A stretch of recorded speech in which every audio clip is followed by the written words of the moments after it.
बारिश में गरीब सास बहू के प्याज के पराठे। सरला, प्याज की छटाई तो हो गई, तो जल्दी से दे दो, बाकी की सब्जी लग गई। प्याज की टोकरी खाली पड़ी है। अजी, आज के कट्टे में पूरे 10 किलो के प्याज खराब निकले हैं। कितनी बार समझाया कि प्याज का कट्टा देखकर खरीदा करो। मुनाफा कमाने से ज्यादा घाटा खाना पड़े तो क्या फायदा सब्जी बेचने का। सरला, बरसात लगने के चलते मंडी में ऐसे ही गीले प्याज आ रहे हैं और प्याज का बाजार भी तेज हो गया है। 60-70 रुपए किलो तो खरीद रेट पड़ रहा है। फिर तो आज के प्याज 100 रुपए किलो के रेट से बेचने ठीक है ना। हाँ ठीक है, मैं निकल रहा हूँ। ऐसा करना, इस 10 किलो प्याज में से आधा विमला काकी के परिवार को दे देना, बना के खा लेंगे बेचारे। ये सुनकर सब्जी वाली सरला मक्खरपन से कहती है, अजी, इन गरीबों को प्याज देने से अच्छा मैं कूड़े में फेंक दूंगी। अगर मुफ्त की सब्जी खाने की आदत पड़ गई तो रोज मुंह उठाकर आ जाएंगे। महेश बारिश में सब्जी बेचने निकल जाता है। वहीं बारिश होने का फायदा उठाकर सरला प्याज के छिलके उनके चौखट के आगे कर देती है, जहां सास बहू मकान में से बारिश का कचरा पानी बाहर फेंक रही थी। आज फिर ये कचरा पानी मकान में घुस गया। ऊपर से कितना बास मार रहा है कि नाक भी नहीं दिया जा रहा। लगातार चौखट से काला काला पानी अंदर भरता जा रहा था। तभी बाहर के नालों में से कीचड़ में लिपटे मेढक भी अंदर आ जाते हैं। दादी दादी देखो, कितने ताले मेंढक गल में घुस गए हैं। बस इन्हें मर जाने मेढक की कमी थी। नीतू तू खड़ी खड़ी क्या देख रही? चौखट पे रीट लगाकर ऊंची कर, वरना ये मेढक छेछा लेदर मचा देंगे। बरसात से बाहर का नाला भर जाने के चलते काला काला पानी, गंदी पन्नियां, कूड़ा करकट अंदर तैर रहा था। तभी बहुत सारे प्याज के छिलके और सड़े गले प्याज अंदर आ जाते हैं, जिस पर विमला गुस्से में भड़क जाती है। ये सब्जी वाली ने तो नाक में दम करके रख डाला है। खुले में भी कूड़ा कचरा मचा देती है। ये नहीं कि थैली में भरकर कूड़ेदान में डाल दे। इसको तो मैं छोड़ूंगी नहीं। माँ जी, जाने दीजिए, मैं साफ कर देती हूँ। आपको तो पता है वो कितने खराब बर्ताव से बातचीत करती हैं। माँ कुसुम भाभी ठीक कह रही हैं, ऐसे लोगों से क्यों मुंह लगाना। अरे ये कोई मतलब थोड़ी है कि अपना कूड़ा दूसरे के घर के आगे मचा दो। अरे हम मकान का किराया भरते कोई फ्री फंड में नहीं रह रहे। भड़कते हुए विमला बाहर आकर सरला से झगड़ जाती है। अरे ओ सब्जी वाली, तेरे को क्या चुल मची रहती है? जब देखो रोज रोज अपनी सब्जी का कूड़ा मेरे घर के आगे मचा देती है। मेरे चलते मेरे घर में इतना प्याज मच गया, चलकर साफ कर। अरे कुसुम, अपनी सास को कह दे कि मुझे किच किच ना करे। जब तुम लोगों की चौखट नीचे है तो कूड़ा बहकर तो आएगा। मुझे गुस्सा मत दिलाओ, वरना मैं मकान मालिक को बुला दूंगी अभी। माँ जी चलिए यहाँ से, चलिए। अम्मा मम्मा, जल्दी चलो ना, हमारे लिए प्याज के पराठे बना दो, वरना बारिश खत्म हो जाएगी। हाँ हाँ चलो बच्चों, अभी मैं तुम दोनों के लिए मक्खन मार के प्याज के पराठे बनाती हूँ। आए बड़े मुझसे पंगा लेंगे, 2 कौड़ी की नमक रोटी खाने वाले। सरला खुद के अच्छा खाने पर ऐंठते हुए विमला को ताना कसते हुए किसी तरह कुसुम घर में ले आती है। वहीं दूसरी तरफ रोजी रोटी कमाने के लिए ससुर पति देवर लेबर चौक पर खड़े थे। अरे ये बारिश तो छूटने का नाम नहीं ले रही है। दिवाकर बेटा, यहाँ पर खड़े रहकर बेफिजूल में समय खराब करने से फायदा नहीं है। ज्यादा देर बारिश में भीगेंगे तो बीमार पड़ जाएंगे। पिताजी, थोड़ी देर और देख लेते हैं इंतजार करके। अभी तो आधा दिन बचा है, क्या पता बारिश रुक जाए तो 100-200 की दिहाड़ी मार लेंगे। अरे पूरा का पूरा लेबर चौक खाली हो गया है, सब कहाँ चले गए? सब केतन के पास गए होंगे काम के लिए, वो काम दिलवा देता है ना। मगर काम दिलवाने के बदले में खुद भी तो बैठे बैठे पैसे खाता है। अरे कोई बात नहीं पिताजी, ज़्यादा से ज़्यादा 50 रुपए खाएगा। इससे हमें भी तो 300 रुपए कमा लेंगे, ताकि राशन खरीद ले चलते हैं। तीनों परेशान होकर ठेकेदार केतन के यहाँ पर आते हैं, जो कि छोटा सा दफ्तर डालकर आराम से बैठकर चाय और प्याज के पराठे खा रहा था। भाई, ये छोटू ठेले वाला क्या मस्त मक्खन मार के प्याज के करारे पराठे खिलाता है, खाकर मजा आ जाता है। नमस्ते केतन भाई। नमस्ते नमस्ते। आज तीनों बाप बेटे मेरे पास कैसे आना हुआ भाई? यह पापी पेट गरीब को पेट भरने के लिए खींच कर ले आता है। सुबह के खड़े हैं, काम नहीं मिला, आपको ही काम दिलवा दो। काका, बारिश के मौसम में लेबर मिस्त्री कोई नहीं लगवाता, 2-3 महीने काम ढीला रहेगा। केतन चाव ले लेकर चाय प्याज के पराठे खाने लगता है, जिसे देख तीनों के मुंह में पानी आने लगता है। तीनों उदास होकर रोड से खाली हाथ घर जाने लगते हैं। तभी तीनों सब्जी बाजार से होकर जाने लगते हैं, जहां सब सब्जी वाले एक के बगल में एक एक करके अपना अपना रेड़ी लेकर खड़े थे। तभी महेश उन्हें टोकता है। अरे शंकर चाचा, आप सब्जी बाजार में क्या कर रहे हैं? सब्जी खरीदने आए हैं क्या? अरे क्या कहूँ बेटा, सुबह से बिना कुछ खाए पिए भूखे दिहाड़ी भत्ते के लिए निकले थे, लेकिन बारिश के चलते 1 रुपया नहीं कमाया। वैसे तुम इसी बाजार में सब्जी बेचते हो क्या? जी चाचा, इस बाजार के पास में अमीरों की कोठियाँ है ना, तो सब्जियों के रेट देने में आनाकानी नहीं करते। महंगी रेट पर भी सब्जी खरीद लेते हैं, चिक चिक नहीं करते। अच्छा सही है, बाजार भी काफी चलता फिरता है। तो महेश भाई, हमारे लिए कोई काम हो तो बताना। 2-3 महीने दिहाड़ी का काम बंद हो गया, मगर परिवार का पेट तो किसी तरह भरवाना है ना। अरे सो तो है भाई, पेट को तो रोटी चाहिए। ऐसा कीजिएगा, कल सुबह आप तीनों मेरे साथ सब्जी मंडी चल लीजिएगा। मैं आपकी वहाँ व्यापारी से बात करवा दूंगा। बतेरे पल्लेदार आलू प्याज की बोझियाँ उतार कर दिन के 200-300 रुपए आराम से कमा लेते हैं। भगवान तुम्हारा कारोबार को आबाद रखे, कल हमारी बात करवा देना। अच्छा अब हम चलते हैं। महेश की बात से तीनों को थोड़ा सा संतोष होता है और तीनों घर आ जाते हैं, जहां बारिश के चलते छत जगह जगह से चू रही थी। कुसुम एक तरफ की सूखे दीवार से सटाकर चूल्हा जोड़कर रोटी बना रही थी। परात में थोड़ा आटा गुथा पड़ा था।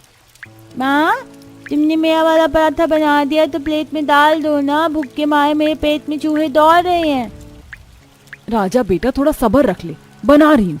चूल्हा सुलगे तब तो बनाऊं रोटी, और मैं पराठा नहीं बना रही हूँ, रोटी बना रही हूँ। नमक तेल रोटी खा लेना।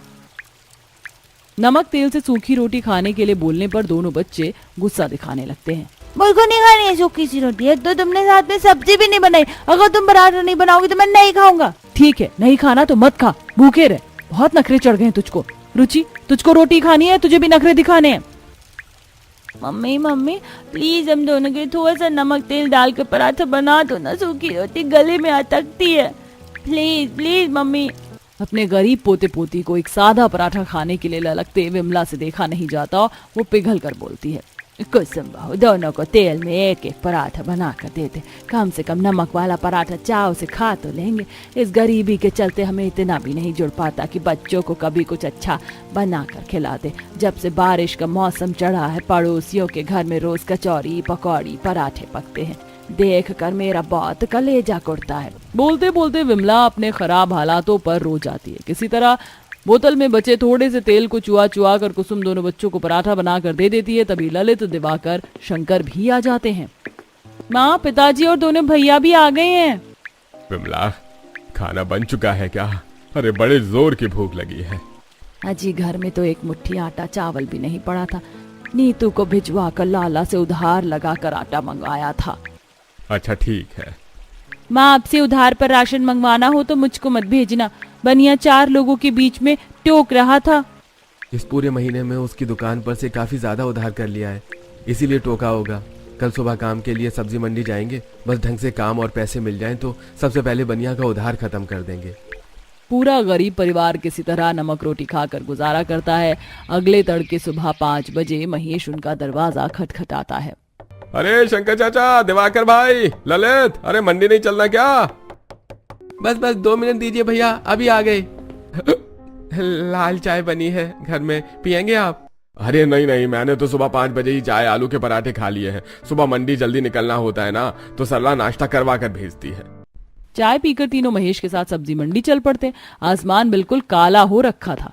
सब्जी मंडी आकर महेश तीनों की वहां के व्यापारी सुरेंद्र से बात करवा देता है। अरे तुम तीनों को मैं पल्लेदारी के 50-50 रुपए दूंगा, देख लो। अगर इतने में काम करने को राजी हो तो अभी से ट्रक में से आलू प्याज की बोरियां पड़ी हैं, उतार दो।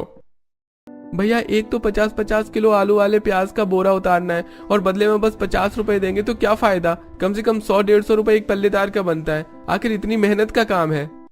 ललित, तेरी बात सही है, लेकिन तू तो देख रहा है बारिश के चलते हमारा भी काम ढंग से नहीं चल रहा है, वरना हमें ये बोरी ढोने का काम नहीं करना पड़ता। घर पर बेरोजगार बैठे रहकर परिवार का पेट कैसे पलेगा? इससे अच्छा जो ही रोज के 150 आएंगे तो घर की दाल रोटी तो चलेगी। जहां बारिश के मौसम में एक तरफ अमीर अपने घरों में शाही पकवान खाते हैं, वहीं गरीब को जीने खाने के लिए बहुत कष्टों से गुजरना पड़ता है। वहीं इस मौसम में प्रश्न बेरोजगारी के चलते एक गरीब दूसरे गरीब के पेट पर लात मारकर उसके आगे की रोटी छीन कर खाने को तैयार बैठे रहते। ये तीनों अब बारिश में ट्रक में से बोरी उतार कर तिरपाल की दुकान के अंदर रखते जाते हैं। वहीं मंडी के अंदर काफी सारे प्याज किसी कूड़े की तरह फेंक रखे थे कि कुछ देर बाद सेठ, हमने पूरा ट्रक खाली कर दिया है, हमारी दिहाड़ी दे दो। हाँ, ये लो तुम्हारे 150 रुपए। अरे मुन्ना, तूने भी क्या इन खराब प्याजों को ऐसे फेंक दिया? देख कितनी मक्खी भिन भिन आ रही है। ऐसे तो ग्राहक भी नहीं आएंगे सौदा खरीदने के लिए। अरे चाचा काहे इतना किलकिल कर रहे हो, ठहरो अभी उठवा देता हूँ। अरे ओ भाई इधर तो आ। जी मैं? हाँ हाँ, अरे हाँ तू ही आ। ये पन्नी ले आओ, सारे प्याज भर दे, 20 रुपए दूंगा। 20 रुपए ज्यादा कमाने के लालच में ललित मंडी के अंदर बिखरे उन खराब प्याजों को चुनकर पन्नी में डाल देता है। बदले में व्यापारी 20 रुपए देते हुए कहता है, ऐसा करना, जाते टाइम इस प्याज को कूड़ेदान में डाल देना, ये पैसे। जी शुक्रिया सेठ। तीनों 150 रुपए दिहाड़ी और उन खराब प्याज को लेकर घर चल देते हैं, जहां थोड़ी देर बाद कूड़ेदान दिखता है। पिताजी कूड़ेदान आ गया है, मैं प्याज फेंक कर आता हूँ। अरे ललित, किस लिए प्याज को फेंकेगा? इसमें से काफी सारे सही सही प्याज निकल आएंगे। मंडी में 2-4 हरे कट्टे आलू भी फेंक रखे थे, तो मैंने वो उठाकर रख लिए हैं। आज घर पर आलू प्याज की भुजिया बन जाएगी। वैसे भी सब्जी से रोटी खाई जमाना गुजर गया। ऐसा कहते हुए नमक रोटी खाकर काटे गए दिनों को सोचकर शंकर की आंखें डबडबा जाती हैं। प्याज लेकर तीनों घर आ जाते हैं, जहां राजा चमचमाती आंखों से बोलता है, अरे वाह, इतने सारे प्याज! पापा तो इतने सारे प्याज लेकर आए हैं। लगता है आज हमारे घर में प्याज के पराठे बनेंगे, आज तो मजा आएगा। अजी इतने सारे प्याज कहाँ मिल गए? प्याज तो 100 रुपए किलो बिक रहा है। माँ मंडी के व्यापारियों ने ऐसे ही कूड़े में फेंक दिए थे। प्याज तो हम ले आए, आप छांट दो। और आज बहू से आलू प्याज की भुजिया रोटी बनवा लेना। ये किलो आटा भी खरीद कर लाए हैं। सब्जी रोटी बनने की बात से दोनों बच्चे शक्ल सुखा लेते हैं। अगर मैं तो प्याज के पराठे खाने का दिल कर रहा है। राजा, प्याज के पराठे नहीं बनेंगे क्योंकि पराठे बनाने में तेल ज्यादा खर्च होता है और रसोई में सब्जी बनाने लायक थोड़ा सा तेल है। मम्मी, मैंने थोड़े से पैसे जमा कर रखे, आप उससे तेल मंगवा लो पर प्लीज। प्याज के पराठे बना दो। रुचि अपने बैग में से जोड़े हुए 20 रुपए लेके आती है और कुसुम को दे देती है। लो माँ, मेरे पास पूरे 20 रुपए। दादी और पापा मुझे चीज ही खाने के लिए पैसे देते थे, मैं उसे खर्च नहीं करती थी, बचा कर रखती थी। ये सुनकर गरीब परिवार वालों का कलेजा फटने को आ जाता है।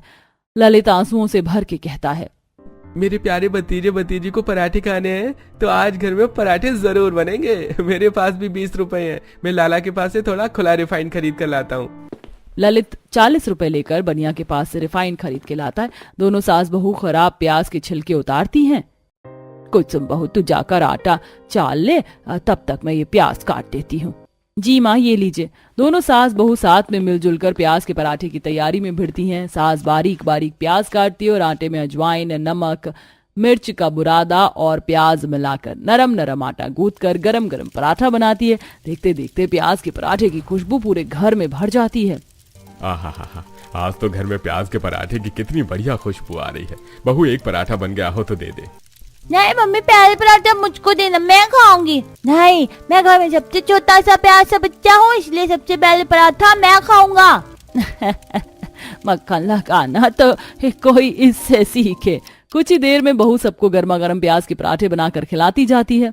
मैं तो दादा मनीषा अरब कुछ जाकर खाना, जब उनके घर में पराठे बनते तो वो भी हमको चिरा चिरा कर खाते हैं। दोनों भाई बहन प्याज के पराठे को मोड़कर खाते हुए अपनी चौखट के बाहर आ जाते हैं, जहां मनीषा रोहित अपने दरवाजे के बाहर खड़े होकर खुशबू ले रहे थे। रोहित, कितनी टेस्टी पराठे की खुशबू आ रही है ना। पता नहीं इतनी चटपटी पराठे किसके घर में बने, ऐसे पराठे तो मम्मी भी नहीं बनाती। पराठे की खुशबू हमारे घर में से आ रही है क्योंकि आज हमारे घर में प्याज के पराठे बने हैं। क्या कहा, प्याज के पराठे? तुम भी खा सकते हो। ये गरीबों वाले प्याज के पराठे हैं, क्योंकि तुम्हारी तो इतनी भी औकात नहीं कि तुम हमारी तरह अमीरों वाले पनीर के, आलू के, गोभी के, मटर के पराठे खा पाओ। रोहित ऐसे बोलते हुए दिखावा तो करता है, लेकिन उसका भी प्याज के पराठे की खुशबू से खाने को जीभ लपलपा रहा था। वैसे क्या तुम अपने प्याज के पराठे की एक बाइट हमें भी खिलाओगे, ताकि हम भी देखें सचमुच में टेस्टी है या नहीं? हाँ क्यों नहीं, रुको, मैं मम्मी से एक पराठे तुम दोनों के लिए भी मांग कर लाती हूँ। रुचि अब घर के अंदर जाती है और कुसुम से एक प्याज के पराठे को लेकर बाहर आती है, जिसमें से वह दोनों भाई बहन शेयर करके खाते हैं। ये प्याज के पराठे तो आलू और पनीर के पराठे से भी ज्यादा यम्मी यम्मी टेस्टी टेस्टी हैं। मैं भी अपनी मम्मी से प्याज के पराठे बनाने को बोलूंगा। तभी घमंडी सरला बाहर आ जाती है और दोनों को प्याज के पराठे खाते देखकर पिनक जाती है। तुम्हें दोनों ये क्या सड़े प्याज के पराठे खा रहे हो? अभी कभी फेंको इसे। मम्मा, प्याज के पराठे बहुत टेस्टी है, खाने दो ना। मैंने कहा ना अभी के अभी फेंको। मैं तुम दोनों को पनीर के चटपटे पराठे बनाकर खिलाऊंगी, एकदम स्पेशल स्पेशल। सरला के डर के मारे दोनों पराठे फेंक देते हैं, जिसे विमला देख लेती है। पता नहीं सब्जी वाले की बीवी को कितना घमंड चढ़ गया है। पति सब्जी बेचकर अच्छे नोट छाप रहा है, इसलिए शान में रहने लगी। खबरदार जो आज के बाद तुम दोनों मुझे इसके बच्चों के साथ खेलते दिखाई दिए। किस तरह से अन्य का अनादर करके चली गई। ऐसे ही समय बीतता है। बारिश में रोज तीनों सब्जी में भारी बोरियां उतारते, जिससे शंकर की रीढ़ की हड्डी में बहुत दर्द होने लगता है। जिसे एक दिन बोरी उतारते वक्त उसे टमाटर का कट्टा गिर जाता है और टमाटर दबकर फूट जाता है। देखो जरा इस नमक हराम ने मेरे कितने महंगे टमाटर खराब कर दिए। अब इसकी भरपाई कौन करेगा? सेठ, मैंने जानबूझकर नहीं किया। बारिश से मंडी में कितना कीचड़ हो रखा है, पैर फिसल गया। अरे तो पैर जमा कर चलता, मेरा नुकसान तो हो गया ना। आज तुमको एक पैसा नहीं दूंगा। निकलो फूटो, चलो यहाँ से। वैसे भी कम से कम पैसे में भी लेबर वाले बोरी उतारने को राजी हैं। एक बार फिर से तीनों बेरोजगार हो जाते और मंडी में फेंके हुए प्याज को उठाकर घर लाते और पूरी बात बताते हैं। अभी अभी तो घर के हालात थोड़े से ढंग के होने शुरू हुए थे और फिर से काम छूट गया। घर कैसे चलेगा? बारिश के चलते काम की भी बड़ी मारा मारी है। ये थोड़े से प्याज लाए हैं, देख लो इसी का कुछ बना दो। तभी प्याज देखकर नीतू के दिमाग में ख्याल आता है। भाभी आप और मम्मी तो कितने खस्ता प्याज के पराठे बनाती हो। मैं तो कहती हूँ आप दोनों प्याज के पराठे बनाकर बेच लो, अच्छा चलेगा। हाँ, वैसे भी बारिश के मौसम में लोग खस्ता पराठे खाना पसंद भी करते हैं। अब अगले दिन दोनों सास बहू मंडी आकर फेंके हुए सड़े गले प्याज को चुनकर घर लाती हैं। वहीं पड़ोसन कामिनी, जो कि उनसे प्रेम भाव करती थी, अपने राशन कोटे के कार्ड से गेहूं उठाकर उनको दे देती है, जिससे वो हाथ चक्की में पीस कर आटा बनाती हैं और अब चटपटे प्याज के पराठे और चटनी बनाकर दोनों साइकिल पर रखकर उसी सब्जी मंडी में से बेचना शुरू करते हैं। गरम खस्ता प्याज के पराठे बोलो भैया, 30 के 2 चटनी के साथ। खस्ता प्याज पराठे की खुशबू से व्यापारी मुन्ना इनसे खरीदता है। हा, खुशबू तो बहुत बढ़िया आ रही है भाई। तुम्हारे प्याज के पराठे में से ऐसा करो 2 चटपटे खस्ता पराठे खिला दो। वैसे पराठे गर्म तो होंगे ना? जी जी बिल्कुल, गर्मा गर्म भाप निकलते पराठे मिलेंगे भैया, तो बिल्कुल चिंता मत कीजिए। मिठास भरी बोलचाल रखते हुए बहू गर्मा गर्म प्याज के पराठे चटनी के साथ व्यापारी को दे देती है। तभी बाकी के व्यापारी भी खरीदते हैं, जिससे दोनों गरीब सास बहू के प्याज के पराठे की सब्जी मंडी में ही अच्छी बिक्री हो जाती है। क्या बात है, पराठे तो बहुत ही करारा बढ़िया बनाया है। बस साथ में कड़क चाय मिल जाती तो बारिश में मजा आ जाता। कल से तुम ही पराठे खिला देना। छोटू के पराठे बंद कर देंगे। वैसे भी उसके पराठे डालने में तरतर होते हैं और आटा भी कच्चा होता है, पेट में नुकसान करेगा। गरीब सास बहू के प्याज के पराठे पहली बार खरीद कर खाकर ही व्यापारियों के मुंह पर उनका स्वाद चढ़ जाता है। वहीं थोड़े बचे हुए पराठे दोनों बाजार में ले जाकर बेचती हैं। माँ जी, यहाँ तो सब लोग ठेले पर खाना पीना रख कर बेच रहे हैं, एक हम साइकिल पर बेच रहे हैं। मेरे हिसाब से हमें भी एक ठेला ले लेना चाहिए। उस पर सामान भी ज्यादा आ पाएगा और चूल्हा लगाकर पराठे गर्मा गर्म सेक पाएंगे। बहू तूने तो मेरे मुंह की बात छीन ली। वैसे भी बरसात का मौसम है, ग्राहक गर्मा गर्म पराठे ही खाने के लिए खोजेंगे। घर आकर दोनों सास बहू किराए की रेड़ी के लिए बात करती हैं। 1-2 दिन में दिवाकर रेड़ी का जुगाड़ करके ले आता है, जिससे अब दोनों सास बहू बाजार में ही प्याज के पराठे की रेड़ी शुरू कर लेती हैं और वहीं ग्राहकों के बैठकर खाने के लिए तिरपाल भी लगा लेते हैं। दोनों के चटपटे प्याज के पराठे का स्वाद इतना अच्छा होता है कि थोड़े दिनों में अच्छे ग्राहक जम जाते हैं और दोनों सास बहू बारिश में पराठे बेचकर परिवार का खर्चा निकालने के साथ पैसे भी जोड़ने लगती हैं।